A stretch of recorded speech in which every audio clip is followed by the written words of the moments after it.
Em destaque no Panorama CBN. Após acordo entre Lula e Mota, comissão votará PEC contra 6x1 amanhã. Flávio Bolsonaro busca foto com Trump para tentar virar a página da crise por mensagens com Vorcaro. STF analisa se a aposentadoria compulsória remunerada pode ser aplicada como punição a juízes. Brasil vai enviar ajuda humanitária à Bolívia.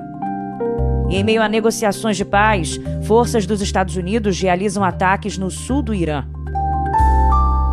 Hoje é terça-feira, 26 de maio de 2026. Oi, eu sou Bianca Santos e esse é o Panorama CBN da manhã. Eu te conto em menos de meia hora as notícias mais importantes do dia. Vamos juntos. Começo contando que a Comissão Especial da Câmara, que discute o fim da escala 6x1 e a jornada de 40 horas semanais, deve votar a proposta amanhã. A votação estava prevista para ontem, mas foi adiada após um pedido de vista de um parlamentar bolsonarista. O texto prevê a redução da jornada de trabalho de 44 para 42 horas semanais no prazo de 60 dias após a promulgação da proposta. Para acalmar o setor produtivo, a PEC estabelece uma transição de 14 meses para o corte definitivo das 4 horas, sem redução de salário. Conforme o parecer apresentado ontem, a escala 5x2 entrará em vigor 2 meses após a promulgação, para que fique claro, hein? E pelo texto, as folgas remuneradas não precisam ser consecutivas, mas uma delas deve ser aos domingos, de preferência. O período de transição foi fruto de um acordo entre o presidente Lula e o presidente da Câmara, Hugo Mota. Faremos no texto que 60 dias após a promulgação da PEC, nós já faremos a redução de 2 horas imediatamente. 2 horas imediatamente, 60 dias após a promulgação da PEC. E após 12 meses, mais 2 horas. Então a transição se dará dentro de 1 ano, não mais do que isso. Isso atende um apelo da classe trabalhadora, também escuta o setor produtivo, dá um tempo para que os setores possam se organizar. O relatório mantém parâmetros gerais na Constituição e deixa a distribuição exata das horas para as negociações e convenções coletivas. O relator Léo Prates, do Republicanos, disse que setores com jornadas diferenciadas, por exemplo, profissionais da saúde, vigilantes, aeronautas, esses setores poderão usar regimes de compensação. Há toda uma convenção coletiva, há um projeto de lei, há uma lei específica aqui na Câmara, que é uma das 14, que regula isso. É isso que nós estamos dando. Nós estamos dando o direito fundamental e você tem as especificidades das categorias que terão que ser tratadas. Inclusive, aí já colocando uma coisa, nós vamos dar 60 dias a partir da promulgação para que todas as convenções coletivas sejam atualizadas. É um desejo do presidente Hugo, do presidente Lula, que todas as categorias estejam adequadas a essa DCT, que são regras de transição. Trabalhadores com diploma de nível superior e remuneração igual ou superior a R$ 21 mil não estarão submetidos aos limites de jornada e controle de ponto da PEC, salvo se houver acordo coletivo. E a regra não se aplica a nenhum servidor ou empregado público, independentemente do salário que receba. Os trabalhadores de empresas que possuem contratos com os governos federal, estadual ou municipal não terão a jornada reduzida de imediato. A PEC estabelece que as novas regras só serão aplicadas nesses contratos após um ajuste para manter o equilíbrio econômico-financeiro das empresas, processo que terá um prazo máximo de até 12 meses para ser formalizado. E para mitigar o impacto financeiro sobre os pequenos negócios, o acordo entre Lula e Hugo Mota prevê a criação de uma lei complementar com medidas transitórias para os microempreendedores individuais, as microempresas e as empresas de pequeno porte. Bom, para a deputada Maria do Rosário, do PT, a redução da jornada vai estimular a produção e impactar a dignidade dos trabalhadores. O que nós estamos fazendo aqui hoje é sim para que o mundo do trabalho seja modificado, para que se estimule novas organizações no mundo do trabalho, se incremente a inovação. Já o deputado Maurício Marcon, do PL, critica a redução da jornada e o fim da escala 6x1. Ele pediu mais tempo para analisar o texto. Nós teremos, de forma certeza absoluta, o aumento de preços, porque, obviamente, esse esse aumento do custo do trabalho vai ser repassado para o consumidor. E, por fim, nós teremos uma queda de renda. Independentemente dos que são contra, a expectativa é de que a PEC seja votada mesmo amanhã na comissão especial e na quinta-feira em plenário. Para ser aprovada na Câmara, a proposta precisa receber pelo menos 308 votos em 2 turnos. Aí depois o texto segue para o Senado, onde precisa de no mínimo 49 votos. E a votação do projeto de lei que trata da renegociação das dívidas rurais está na pauta do Senado de hoje. A discussão deve ser adiada mais uma vez, mesmo assim. Existe um impasse entre governo, parlamentares e o agronegócio na construção de um consenso. A estimativa da equipe econômica do governo é que o volume de dívidas potencialmente alcançadas pela proposta ultrapasse 1 trilhão e 300 bilhões de reais em 13 anos. E o presidente Lula assinou o decreto que estabelece um subsídio de 44 centavos por litro da gasolina. A medida, publicada em edição extra do Diário Oficial, tenta conter os efeitos da alta dos combustíveis e tem duração de 2 meses. O subsídio será pago diretamente aos produtores e importadores de gasolina por meio da Agência Nacional do Petróleo, Gás Natural e Biocombustíveis. Vamos mudar de assunto agora e eu te conto que o Conselho Nacional de Justiça pode votar hoje uma medida para tentar estancar a farra dos supersalários e penduricalhos na magistratura brasileira. O presidente do Supremo e do CNJ, ministro Luiz Edson Fachin, propôs a unificação obrigatória dos contra-cheques dos juízes em todo o país. Pela proposta, tudo que for pago no mês, de salários e diárias a retroativos e indenizações, terá de aparecer em um documento único. As polêmicas folhas suplementares, usadas para pagar bônus por fora e esconder valores acima do teto constitucional, estão proibidas. A ofensiva de Fachin ganhou urgência após uma auditoria do CNJ flagrar o Tribunal de Justiça de Goiás burlando ordens diretas do Supremo. Em março, o STF barrou o pagamento de gratificações antigas retroativas, Mas os investigadores descobriram que a Corte Goiana seguiu liberando os bônus normalmente. Foram mais de 35 milhões de reais distribuídos em penduricalhos só entre março e maio desse ano. A nova regra tenta acabar com essa autonomia financeira dos tribunais estaduais. Tem um levantamento técnico do CNJ que identificou um verdadeiro caos administrativo na folha de pagamento. Foram mapeados 360 nomes diferentes criados pelos tribunais para justificar o pagamento de penduricalhos e indenizações a juízes e promotores em atraso. Para acabar com essa maquiagem contábil, a proposta de Fachin cria a tabela remuneratória unificada, obrigando todos os tribunais a padronizar e dar nome correto aos extras pagos com dinheiro público. Se o plenário do CNJ aprovar a medida na sessão de hoje, os tribunais de todo o Brasil terão um prazo de 60 dias para se adequar às novas regras digitais de transparência. O ministro Fachin também se reuniu ontem com o presidente do Senado, Davi Alcolumbre, para discutir um projeto de lei que cria regras para o salário de juízes de todo o país. Vamos falar agora sobre Flávio Bolsonaro e a busca dele por uma foto com Donald Trump. O senador e pré-candidato do PL à presidência espera ser recebido hoje à tarde pelo presidente dos Estados Unidos. E o deputado cassado Eduardo Bolsonaro também pretende participar do encontro. Mas até o momento em que eu gravava o podcast, esse encontro não tinha sido formalmente confirmado pela Casa Branca, tá? Bom, o objetivo do senador do PL é criar uma agenda positiva para tentar virar a página em relação àquele envolvimento dele com o banqueiro Daniel Vorcaro. Flávio desembarcou ontem em Washington na tentativa mesmo de conseguir uma foto ao lado de Donald Trump. E para se contrapor a Lula na reunião com Trump, o pré-candidato deve defender temas como a equiparação das facções criminosas brasileiras a organizações terroristas. Enquanto isso, aqui no Brasil, o fogo amigo reacendeu a crise.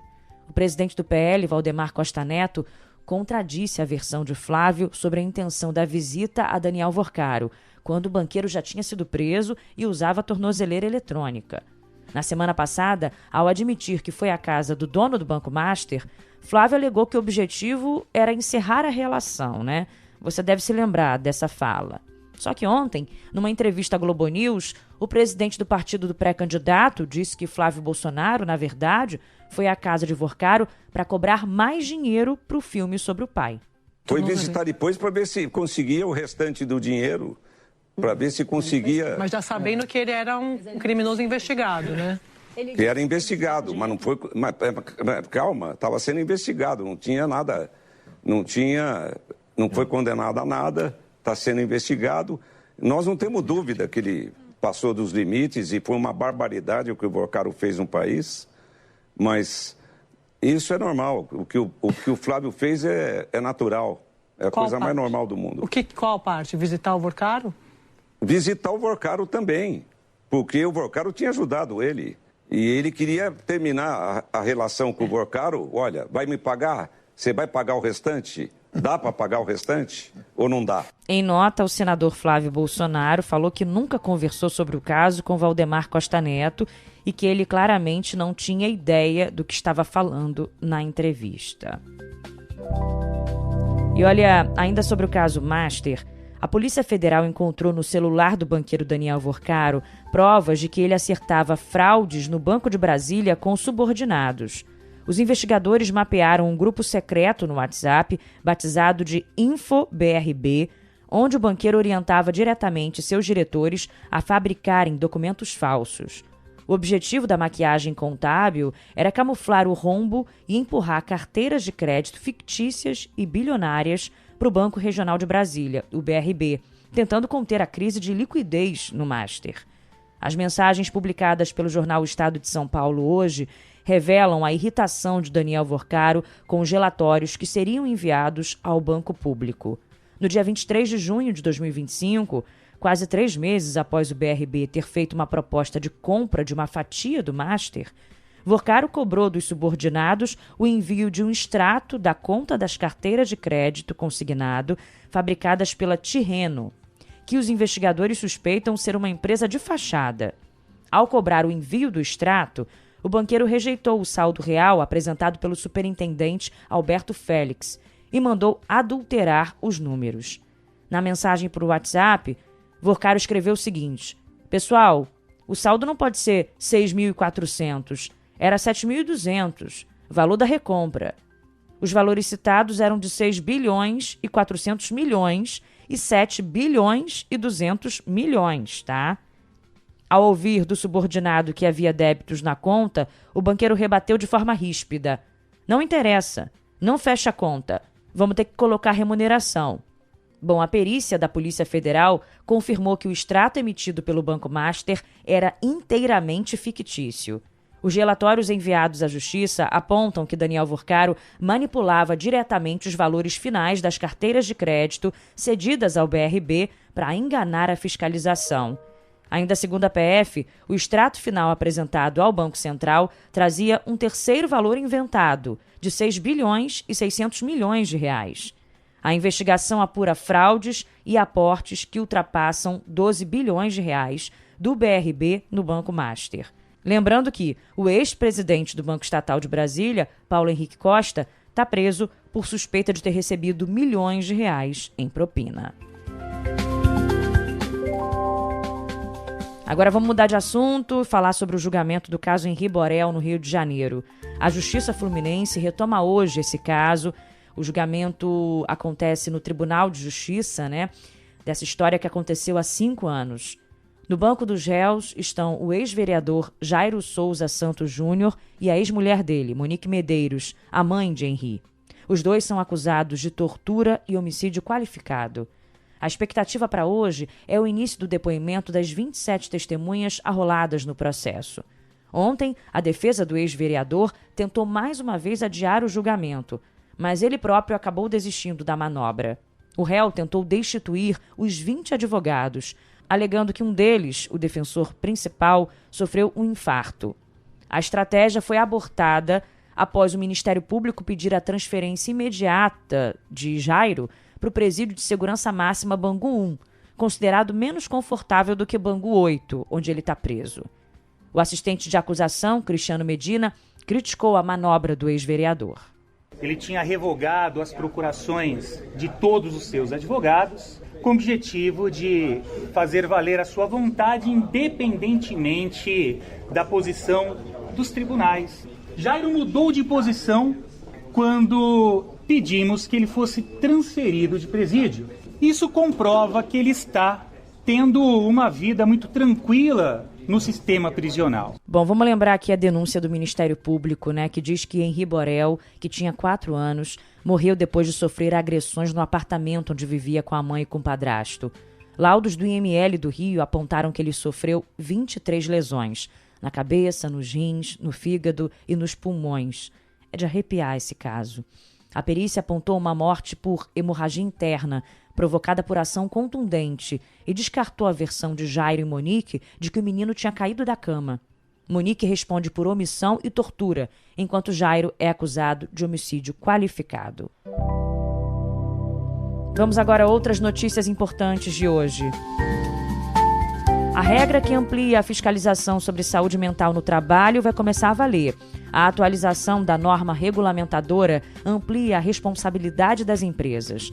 A nova regra estava prevista para entrar em vigor em maio do ano passado, mas após pressão de empresas e sindicatos patronais, o governo decidiu adiar a data. Apesar de novos pedidos de prorrogação, o ministro do Trabalho, Luiz Marinho, disse que não pretende promover mais um adiamento.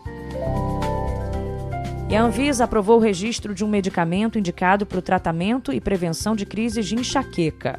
A autorização foi publicada na edição do Diário Oficial da União. Estudos mostram melhora da dor e dos sintomas em até 2 horas após o uso desse medicamento. Diferente dos bloqueadores injetáveis, o remédio é um comprimido que dissolve na boca. Ainda não há informações sobre preço ou data de início da comercialização aqui no Brasil. Um estudo da Universidade Federal de Minas Gerais associa o uso excessivo de celular a transtornos como insônia e ansiedade em pessoas com mais de 60 anos. Também foi identificado que a nomofobia, medo de ficar desconectado, também está muito presente entre pessoas dessa faixa etária. As pesquisas foram feitas durante 11 anos com 50 mil idosos. E o ministro Flávio Dino, do STF, intimou a União e os estados da Amazônia Legal e do Pantanal para que informem em até 10 dias como que estão se preparando para lidar com os riscos de um super El Niño. Meteorologistas preveem que o fenômeno climático deve se consolidar no mês que vem, o que eleva o risco de chuvas extremas no sul e tende a agravar a seca e aumentar os riscos de incêndios florestais no norte e no nordeste. Dino é relator de um processo ajuizado em 2021 pela Rede Sustentabilidade, que aponta insuficiência das políticas de prevenção e combate a incêndios e ao desmatamento na Amazônia Legal e no Pantanal. Em 2024, o ministro exigiu a apresentação de um plano por parte do governo federal. Desde então, o STF realiza audiências para fiscalizar o cumprimento das medidas previstas. Agora vamos com o noticiário internacional. Conto primeiro que a Guarda Revolucionária do Irã informou que abateu nessa madrugada um drone de alta tecnologia dos Estados Unidos que entrou no espaço aéreo. A agência estatal Fars informou que o equipamento foi abatido no Golfo Pérsico por um novo sistema de defesa aérea de Teherã. O Pentágono confirmou a perda da aeronave não tripulada de vigilância, mas rebateu a versão iraniana, garantindo que o drone operava estritamente em espaço aéreo internacional. E o episódio ocorreu horas depois de novos ataques das Forças Armadas dos Estados Unidos ao sul do Irã. Até destaquei para você, né? Os militares americanos atingiram lançadores de mísseis e barcos usados para instalar explosivos em rotas marítimas.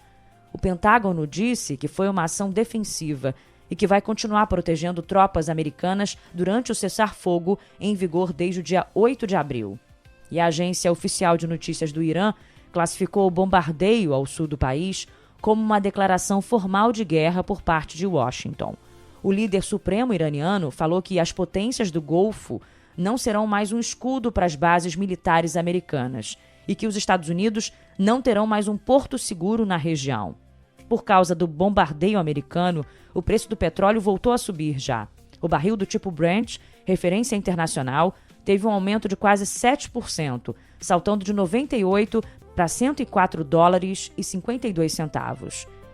Bom, apesar da ofensiva, o presidente Donald Trump reiterou que as negociações de paz com o regime iraniano estão prosseguindo bem. Diplomatas dos Estados Unidos e do Irã participam de uma reunião de emergência na capital do Paquistão para tentar salvar o rascunho de um acordo de paz. E o ministro das Relações Exteriores do Paquistão desembarcou em Nova York e deve participar de um debate no Conselho de Segurança da ONU. A Coreia do Norte lançou vários mísseis balísticos de curto alcance no Mar Amarelo, que fica entre a Península Coreana e a China. Segundo o exército da Coreia do Sul, os mísseis foram disparados de uma cidade na costa oeste norte-coreana. O país ao sul informou que reforçou a postura de vigilância e que está trocando informações de perto com os Estados Unidos e o Japão. Um jornalista americano foi preso nos Estados Unidos, acusado de atuar como agente da China. Ele escrevia sob o pseudônimo Tom McGregor e trabalhou para veículos estatais chineses. O jornalista é acusado de preparar relatórios confidenciais para um contato ligado ao governo da China. Segundo documentos do FBI, o jornalista foi informado de que os textos seriam enviados ao presidente Xi Jinping. E nós acompanhamos de perto a situação delicada na Bolívia, né? O presidente Lula conversou por telefone com Rodrigo Paz, presidente boliviano, e disse ao mandatário que já determinou o envio de ajuda humanitária. O boliviano fez o pedido já que o país vizinho está enfrentando uma série de bloqueios de estradas e confrontos entre manifestantes e forças policiais desde o início de maio. A Bolívia já tem regiões desabastecidas. No domingo, o ex-presidente Evo Morales pediu a convocação de novas eleições dentro de 90 dias em razão da intensa onda de protestos contra o governo do atual presidente. A Bolívia passa por uma de suas piores crises econômicas, causada principalmente pela escassez de dólares, eliminação dos subsídios à gasolina e restrição de empréstimos para produtores rurais. Agora vamos com o futebol. 2 times brasileiros entram em campo hoje pela última rodada da fase de grupos da Libertadores. O Flamengo pega o Cusco, do Peru, no Maracanã, e o Mirassol enfrenta o Lanús, na Argentina. Pela Copa Sul-Americana, 3 equipes brasileiras também jogam hoje a última rodada da fase de grupos. O Grêmio joga em Porto Alegre contra o Montevidéu City Torque. O São Paulo enfrenta o Boston River, do Uruguai, em casa. E o Santos joga contra o Deportivo Cuenca, do Equador, na Vila Belmiro. E no encerramento da 17ª rodada do Campeonato Brasileiro, o Coritiba venceu o Bahia por 3-2 e subiu para a 6ª posição. O time baiano caiu para o 8º lugar na tabela.